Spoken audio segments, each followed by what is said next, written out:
जय जय जुगल सरकार की जय। जय श्री राधा रानी के जय। आज का विषय है श्री हरिशरण उपाध्याय जी द्वारा रचित श्री राधा चरितमृतम के भाग 7 श्री श्री राधा रानी की प्रकट्य। जय हो प्रेम की, इस अनिर्वचनीय प्रेम की जय हो। आहा, जिसे पाकर सचमुच कुछ और पाने की इच्छा ही नहीं रह जाती। जिस प्रेम से सदा के लिए कामनाएं नष्ट हो जाती है, उस प्रेम की जय हो। जिस प्रेम से ये जगत पावन हो जाता है, ये पृथ्वी धन्य हो जाती है, उस प्रेम का वर्णन कौन कर सकता है। ईश्वर है प्रेम, नहीं, ये कहना भी पूर्ण सत्य नहीं है। प्रेम ईश्वर का भी ईश्वर है। जय हो प्रेम की। जिसकी दृष्टि में प्रेम उतर आता है, उसे चारों ओर प्रेम की सृष्टि ही तो दिखाई देती है। राग, दोष, अहंकार, इन सब को मिटाने में योगी एवं ज्ञानियों को कितने परिश्रम करने पड़ते हैं। बार बार उस बदमाश मन को ही साधने का असफल प्रयास करते रहते हैं ये साधक, पर कुछ नहीं हो पाता। मन वैसा ही है। पर प्रेम के आते ही, प्रेम के जीवन में उतरते ही राग, द्वेष, ईर्ष्याएं, अहंकार सब ऐसे गायब हो जाता है जैसे बात पक्षी को आकाश में देखते ही सामान्य पक्षी कहाँ चले जाते हैं पता ही नहीं। तो सच में अपना कल्याण चाहने वाले क्यों नहीं प्रेम करते? क्यों इधर उधर भटकते रहते हैं? क्यों प्रतिस्पर्धा और महत्वाकांक्षा की अग्नि में झुलसते रहते हैं? क्यों कभी ज्ञान मार्ग तो कभी योग मार्ग के चक्कर लगाते रहते हैं? प्रेम के मार्ग में क्यों नहीं आते? कितनी शीतलता है यहाँ। देखो इस प्रेम के सरोवर को, कितना शीतल जल है इसका। क्यों नहीं इसमें गोता लगाते? प्रेम प्रेम प्रेम, निस्वार्थ प्रेम के प्रचारक, प्रेम भक्ति के आचार्य, जिन्होंने सांडिल्य भक्ति सूत्र की रचना कर जगत का कितना उपकार किया। ऐसे महर्षि सांडिल्य आज गदगद है। और गदगद क्यों ना हो, वो जिस प्रेम की चर्चा युगों से कर रहे थे, उसी प्रेम का अवतरण आज होने वाला है। यानी प्रेम आकार लेगा। वज्रनाभ आंखें बंद करके बैठे हैं। भूमि बरसाने की है। प्रेम कथा श्री राधा चरित्र को सुनते हुए वज्रनाभ को रोमांच हो रहा है। उसके नेत्र से अश्रु बहते जा रहे हैं। ये है श्रोता। और कहने वाले वक्ता महर्षि सांडिल्य तो थोड़ा ही बोलते हैं, फिर इनकी वाणी अवरुद्ध हो जाती है, आंखें चढ़ जाती है, सांसें तेज गति से चलने लगती है। रोमांच के कारण शरीर में स्वात्विक भाव का प्रकट शुरू हो जाता है। आह्लादिनी का प्रकट होने को है अब। हे वज्रनाभ, इतना ही बोल पाए थे महर्षि, फिर प्रेम समाधि में स्थित। कीर्ति रानी, मैंने आज एक सपना देखा। बड़ा विचित्र सपना था। मेरा सपना सच होता है, इसलिए मैं उस सपने के बारे में विचार कर रहा हूँ और तुम्हें बता रहा हूँ। उस दिन वृषभान ने अपने पत्नी कीर्ति को अपना सपना सुनाया। क्या सपना था आपका? कीर्ति रानी ने पूछा। मैं भास्कर हूँ, मैं सूर्य हूँ और मेरे सामने सब देव खड़े हैं। वो सब मुझसे कह रहे हैं, चंद्रमा के वंश में भगवान अवतार लेकर आ गए, पर तुम्हारे वंश में तो मेरी कोई स्पर्धा नहीं है चंद्रमा से, पर मेरे यहाँ तो साक्षात आद्या शक्ति, आह्लादिनी शक्ति अवतरित होने वाली है। मैंने कहा। मेरी बात को सुनकर सब चुप हो गए, पर मैंने देखा मेरे पुत्र शनिदेव, जिसकी मेरी से बनी नहीं, वो मेरे ये बात सुनकर मेरे पास आया और बस इतना ही पूछा उसने, कहाँ पर प्रकट होने वाली है मेरी बहन? मैंने स्पष्ट कहा शनिदेव से, ब्रिज में, बृहत्सानुपुर में अर्थात बरसाना में। बस इतना सुनते ही वो वहाँ से चला गया और यही बरसाने में ही आकर रहने लगा। और तो और इस भूमि में उसने मणि माणिक्य सुवर्ण ये सब पृथ्वी से प्रकट कर दिए। कीर्ति रानी, मैंने सपनों में देखा लोग जहाँ से धरती खोद रहे हैं वहीं से सोना, रजत, मणि इत्यादि प्रकट हो रहे हैं। हे कीर्ति रानी, मैं सपने से जाग गया था। ये सब देखते हुए मेरी नींद खुल गई थी। मैं तुम्हारे पास आया तो क्या देखता हूँ, तुम दिव्य तेज से आलोकित हो रही हो। तुम एक प्रकाश का पुंज लग रही हो। और ये देखो, तुम ही देखो, तुम्हारे उदर में ऐसा प्रतीत हो रहा है कि भास्कर ही आ गए हैं। कितना तेज है। कीर्ति रानी ने अपने पति बृषभान के हाथों को प्रेम से पकड़ा। आराम से उठी क्योंकि 8 मास पूरे हो चुके थे। हे कीर्ति रानी, समय बीतता जा रहा है। ब्रह्म मुहूर्त का समय हो गया है। मैं जाता हूँ यमुना स्नान करने। इतना कहकर उठे बृषभान। अरे आप! सामने देखा मुखड़ा मैया खड़ी थी। ये कीर्ति रानी की माँ है। कहाँ है मेरी बेटी कीर्ति? आनंदित होते हुए भीतर आ गई। ये रही आपकी पुत्री।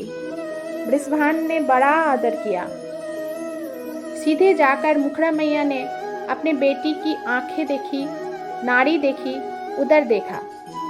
फिर आंखें बंद कर खड़ी रही, कुछ बुदबुदाती भी रही। आज ही होगी लाली, मुखड़ा मैया ने स्पष्ट कह दिया। हे बज्रनाभ, कहते हैं इनके बानी कभी झूठी नहीं होती थी। बृषभान ने अपने आनंद को छुपाया और बोले, इतनी सुबह आप आ गई मैया? अरे मैंने एक सपना देखा। बृषभान हंसे। आप सपना अपनी बेटी को सुनाइए, मुझे देरी हो रही है। मैं तो जाता हूँ स्नान करने के लिए। इतना कहते हुए बृषभान जी चल पड़े। आज मन बहुत प्रसन्न है। भादों का महीना है, अष्टमी तिथि है। रात भर रिमझिम बारिश हुई है। वातावरण शीतल है, ठंडी ठंडी हवा चल रही है, पर हवा में सुगंध है। चले जा रहा है बृषभान। बीच बीच में ग्वाले मिल रहे हैं, वो सब भी आनंदित है। एक कहता है, हे भान महाराज, कल शाम को मैंने गड्ढा खोदा था। मुझे मिट्टी की जरूरत थी तो मैंने खोदा, पर मैं क्या बताऊं, मुझे तो चमकते हुए पत्थर मिले। मेरी पत्नी कह रही थी ये हीरे हैं, ये मणि है। मार्ग के लोग बृषभान को अपनी अपनी बातें बताते हुए चल रहे हैं। और क्यों न बताएं, पृथ्वी ने रत्नों को प्रकट करना शुरू कर दिया था। एक ग्वाला दौड़ा आया, महाराज बृषभान की जय हो। रुक गए बृषभान जी। क्या हुआ, कुछ कहना है? हाँ, रात में ही बिजली गिरा था मेरे खेत में। मैं डर गया। जहाँ बिजली गिरा वहाँ जब मैं गया तो मेरे आश्चर्य का ठिकाना नहीं। क्यों, क्या था वहाँ? बृषभान ने पूछा। एक काली मूर्ति गिरी है, पता नहीं क्या है। उस मूर्ति में से दिव्य तेज निकल रहा है। ग्वाला बोलता गया। कहाँ है, मुझे दिखाओ। बृषभान उस ग्वाले के साथ गए। उन्हें जो लग रहा था वही था। सपना पूरा हुआ था। शनिदेव भी विग्रह में आ गए थे। हंसे बृषभान, पर किसी को कुछ बताया नहीं। और ये मणि माणिक्य सब यही प्रकट कर रहे थे बरसाने में। उकिला वन जो बरसाने के पास है वह विश्व प्रसिद्ध शनिदेव का मंदिर भी है। प्रणाम करके बृषभान चल दिए स्नान को। पर आज विलंब पर विलंब हुआ जा रहा है। स्नान नित्य करते थे ब्रह्म मुहूर्त में, पर आज तो सूर्योदय भी होने वाला है। पर क्या करें, लोग मिल रहे हैं, बातें करते हैं, तो उनकी बातों का उत्तर देना ये कर्तव्य है गांव के मुखिया का। जैसे तैसे पहुंचे जमुना जी में। आहा, आज जमुना भी आनंदित है, कितनी स्वच्छ और निर्मल हो गई है। किनारों में कमल खिले हैं, उन कमलों में भंवरे का गुंजार हो रहा है। स्नान करके बाहर आए बृषभान और फिर नित्य की तरह ध्यान करने बैठ गए। आज मन शांत है, आज मन अत्यंत प्रसन्न है, आज मन आनंदातिरेक के कारण झूम रहा है। ये क्या, जमुना के किनारे एक दिव्य कमल खिला है, बहुत बड़ा कमल है ये। उनके आसपास कई कमल है, उन कमल के पराग उड़ रहे हैं, सुगंध फैला रही है वातावरण में। तभी उस मध्य कमल में बिजली सी चमकी और देखते ही देखते एक सुंदर सी कन्या खिलखिलाती हुई उसमें प्रकट हुई। उस कन्या की प्रकट होते ही आकाश में देवों ने पुष्प बरसाने शुरू कर दिया। सब देवियों ने एक स्वर में गाना शुरू कर दिया। अरे महाराज, उठिए उठिए, पता है मध्याह्न का समय हो गया है, आप अभी तक ध्यान में बैठे हैं। एक ग्वाले ने आकर बड़े संकोच के पूर्वक उठा दिया बृषभान को। उस आनंद से बाहर आना पड़ा बृषभान को। उठे चौंके सूर्य नारायण को देखकर। सच में मध्याह्न का समय हो गया था। इधर उधर देखा, उस कमल को खोजा, पर ध्यान में ये सब घटा था। धीरे धीरे उसी आनंद की खुमारी में बढ़ते जा रहे थे अपने महल की ओर बृषभान जी।